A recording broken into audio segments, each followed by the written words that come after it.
Welcome to Sweet Life Beat Life. We hope this video helps. The green squiggly in Google Docs indicates a grammar or stylistic suggestion. It appears under words or phrases Google thinks might need revision. Right-click the underlined text to see the suggested correction and explanation.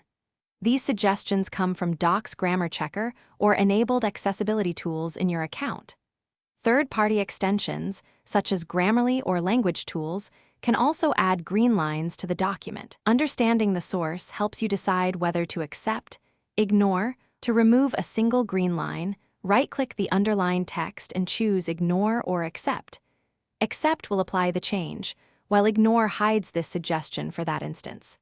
To stop future green lines, open Tools, then Spelling and Grammar, and turn off Show Grammar Suggestions.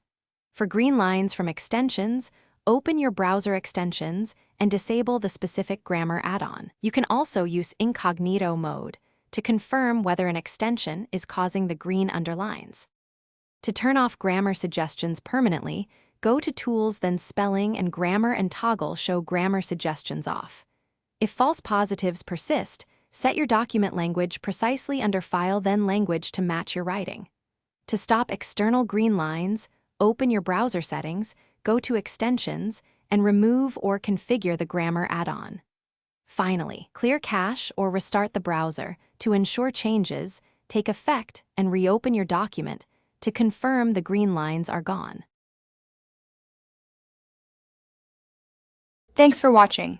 Consider subscribing if we helped you.